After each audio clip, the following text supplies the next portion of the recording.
Thank you so much, Andrew, and many thanks to all of you for welcoming me here today. As you mentioned, this is my third visit. I remember last time, I think that's 3 years ago. Then we started to discuss whether I should come back and to give a speech. And we have struggled since then to find a time, but now we actually finally succeeded. So therefore, I'm very glad that I'm able to be here once again, and this time to actually say some words and also to answer some questions. At the entrance to NATO's new headquarters in Brussels, a twisted piece of metal stands vigil. It is a rusted 6-foot section of a steel girder that was recovered from this spot in the ruins of the Twin Towers. This is a fragment of American history, which is also an important part of NATO's history. And I want to thank the National September 11 Memorial for making it available to NATO. It serves as a powerful symbol of the enduring partnership and friendship between the United States and its NATO allies across Europe and Canada. It is also a daily reminder of the deadly dangers posed by terrorism, the importance of standing together to protect our people and our values. Coming here to Ground Zero is a time for solemn reflection, a time to pay tribute to the innocent victims of 9/11, a time to remember the suffering, the sorrow, and the staggering loss on that terrible day. But let us also recall the sense of community and the common purpose that emerged from the wreckage. The goal of terrorism is always to spread fear and to sow discord and division and disunity. Our response to terrorism in all its forms, wherever it appears, is to unite and stand up for our open and free societies. We have many different tools in the fight against terrorism, and we need to use them all, because terrorism comes in many different forms and wears many different guises. It rears its head in conflicts far away, but also in our own cities. To fight radicalization at home, we need social workers, teachers, and religious leaders, poets and artists, people from all walks of life. We need our police and our intelligence services. To bring an end to conflicts which fuel terrorism, we need political, diplomatic, and economic efforts. And we need military might.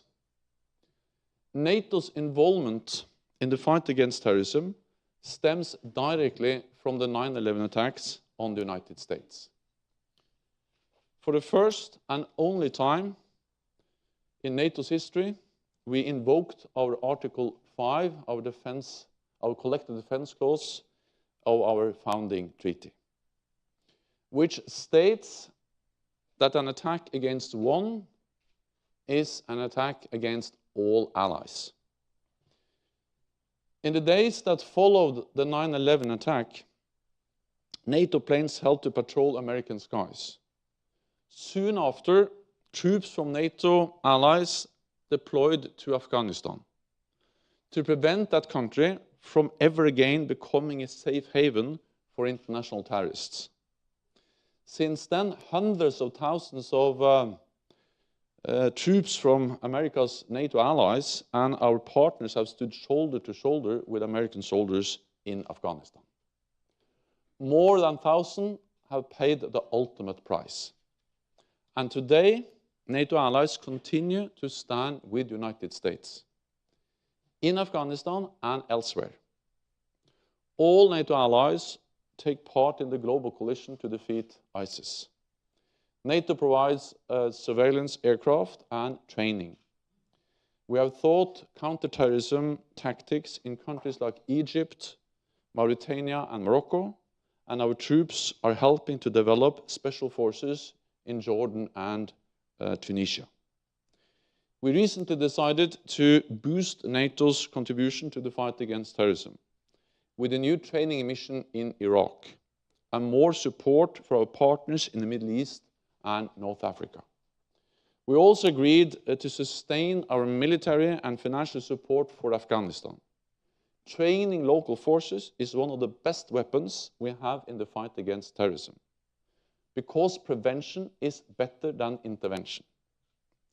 Instead of deploying large number of combat forces in combat missions and operations, it is more sustainable to help our neighbors to stabilize their own countries. If our neighbors are more stable, we are more secure. Visiting this solemn space reminds us of what is at stake. So I want to thank you for creating this poignant and powerful memorial and museum, along with educational programs about the 9/11 attacks and terrorism, helping to bolster our resilience and reminding us who we are.